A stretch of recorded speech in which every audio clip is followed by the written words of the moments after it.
ఆర్మూర్లో రైతు ఐక్యత సభ జరుగుతోంది. నిజామాబాద్ లోక్సభ స్థానానికి 178 మంది పసుపు ఎర్రజొన్న రైతులు పోటీ చేస్తున్నారు. 200 ఊళ్ల ప్రజలు ఐక్యంగా ఉన్నామని చెప్పేందుకే సభ పెట్టామని చెప్తున్నారు రైతులు. పసుపు బోర్డు తెస్తేనే 2019లో కవిత ఓట్లడుగుతానని చెప్పారని రైతులు గుర్తు చేస్తున్నారు. పసుపు ఎర్రజొన్నకు మద్దతు ధర కోసమే పోటీ చేస్తున్నామని చెప్తున్నారు రైతులు. అన్ని పార్టీలకు వ్యతిరేకంగా పోటీ చేస్తున్నామంటున్నారు. రైతులు ఐక్యంగా ఉండి వచ్చేసారి ఉమ్మడి అభ్యర్థిని పెడతామని స్పష్టం చేస్తున్నారు రైతులు. మాకు ఓటు వేస్తే రైతాంగ ఉద్యమాన్ని బలపరిచినట్లని అంటున్నారు.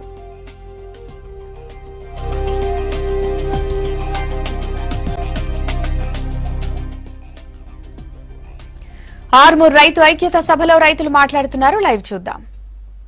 మనం అద్దానికి లేదు, మరి అదే మాట 5 సార్లు రోడ్డు మీద కూర్చుంటే ఎందుకు చెప్పాలని చెప్పేసి సభ ద్వారా అడుగుతా ఉన్నాను. పోయిన ఏడాది 2300 కర్త లేకుండా అమ్ముకుంటే 2500 వరకు మనం పడ్డదప్పలేదా? మరి ఈ సంవత్సరం 1600 6 కిలోల కర్తకు అమ్ముకుంటున్నాము.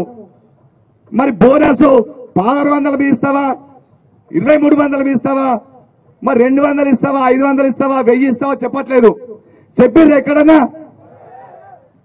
ఇప్పటికి బోనస్ అంటారు కానీ ఒక ధర ఇంత అని చెప్పిర్రా? మనం అడిగింది బోనస్ అడగాలి, శాశ్వత పరిష్కారం అడిగినాం. సరే ఈ సంవత్సరం బోనస్ ఇస్తావు, మరి వచ్చే ఏడాది ఏంది మళ్ళా రోడ్ల మీకు వద్దామా? అట్లా శాశ్వతంగా ప్రభుత్వం కొంటేనే సమస్య పరిష్కారం అవుతుందని చెప్పేసి మనం అడిగినాం.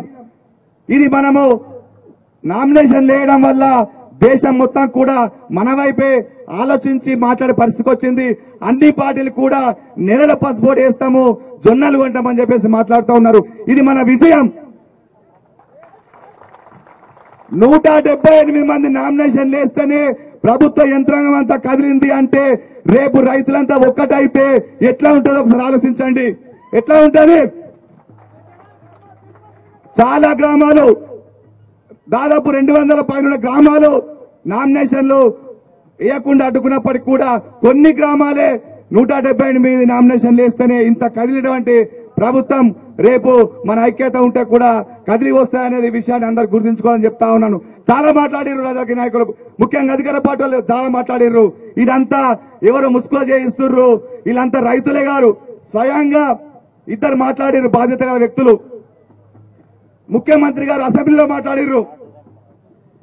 అక్కడ ధరలు అంత హీనంగా లేవు, మంచి ధరలే ఉన్నాయి. కేవలం ఒక అన్వేష్ రెడ్డి అనే అతనే పడుకున్న రైతులను రెచ్చగొట్టి రోడ్డు మీద తీసుకొస్తుండని చెప్పేసి మాట్లాడడం జరిగింది.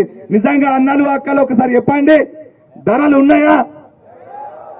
మరి రోడ్డు మీదకి నేను చెప్తే వచ్చారా, కడుపు మంటదని వచ్చారా? గట్టిగా. అలాగే కేటీఆర్ గారు కూడా మాట్లాడిర్రు. వాళ్ళంతా కడుపు మండిన రైతులు కాదు, ఏదో పార్టీ వాళ్ళని చెప్పిర్రు. నిజంగా ఇలా 178 మంది రైతులు నామినేషన్ వేసిన వాళ్ళంతా కూడా రైతులు కారా? మనమంతా రైతులమా కాదా? మరి వాళ్ళు అట్లా మాట్లాడడం సరి అయిందేనా? కాబట్టి కేటీఆర్ గారి మాటలను, కేసీఆర్ గారి మాటలను మనం ఖండించాల్సిన అవసరం ఉంది. గట్టిగా కేసీఆర్ గారి ఆలోచనను తప్పుపట్టాలి. అలాగే కేటీఆర్ గారు ఇంకో మాట మాట్లాడిర్రు. మేము స్పైసీ బోర్డు పెట్టినామని అన్నారు. ఎక్కడ స్పైసీ బోర్డు పెట్టిర్రో సమానం చెప్పాలి. ఎక్కడ పెట్టిర్రా? కేవలం స్పైసీ స్పార్క్ అని చెప్పేసి పడిగల దగ్గర 33 కోట్లు కేటాయించి ఒక కంపౌండ్ కాలువట్టి వదిలేసిర్రు. అది పూర్తి చేయలేరు. అలాగే లక్కంపల్లిలో ఒక ఫుడ్ పార్క్ పెట్టి పసుపు బోర్డుకు న్యాయం చేస్తామని చెప్పిండ్రు. అది చెప్పలే. చివరి కవిత గారు కూడా ఏం మాట్లాడుతున్నారు అంటే, పోయిన ఎలక్షన్ లో ఏమన్నారు వాళ్ళు, పసుపు 4000 నుంచి 10,000 మద్దతు రాకున్నా, పసుపు బోర్డు రాకున్నా నేను ఓట్లు అడగని చెప్పింది. మీ అందరు తెలుసా? చెప్పిందా లేదా? చెప్తలేరు. మీకు తెలుసా అమ్మ? కవితకి అట్లా చెప్పింది. 10,000 ధర వస్తేనే ఓట్లు అడుగుతా, లేకుంటే అడగా అన్నది. కానీ ఇప్పుడేమంటుంది, పసుపు బోర్డు నా చేతిలో లేదు, కేంద్రం చేతిలో ఉన్నది, నాతోటి కాదు అని అంటున్నది. మరి నీతో కానే కదా అనుకున్నప్పుడు నీకు ఎందుకు ఓట్లేలా? ఎందుకు ఓట్లేలా చెప్పండి. అలాగే పసుపు బోర్డు విషయంలో కూడా అన్ని పార్టీలు మాట్లాడుతున్నాయి. బీజేపీ, కాంగ్రెస్ అందరు మాట్లాడుతూ ఉన్నారు. అధికారంలో 5 ఏళ్ళు ఇప్పుడు ప్రజెంట్ బీజేపీ ఉన్నది, 5 ఏళ్ళు వాళ్ళు కూడా చేయలే. ఇప్పుడు మాట్లాడుతున్నారు నెల రోజుల్లో చేస్తాం, 10 రోజుల్లో చేస్తాం. కాంగ్రెస్ కూడా అదే చెప్తుంది, 10 రోజుల్లో చేస్తాం, నెల రోజుల్లో చేస్తున్నామని. ఇదంతా ఎన్నికల్లో ఓట్ల కోసమే చెప్తా ఉన్నారని దయచేసి గమనించండి. ఇది ఇన్ని రోజులు చేయని వాళ్ళు, మన రోడ్ల మీద కూర్చుంటే మాట్లాడిన వాళ్ళు కేవలం మనం 178 నామినేషన్ వేయడం వల్లనే వాళ్ళు ఇలా మాట్లాడుతూ ఉన్నారు, తప్పితే మన మీద ప్రేమతోటి కాదు. అలాగే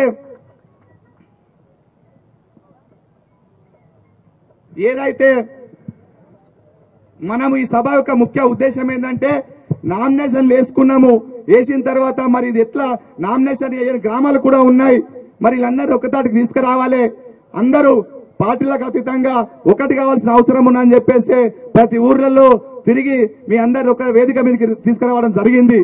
మనం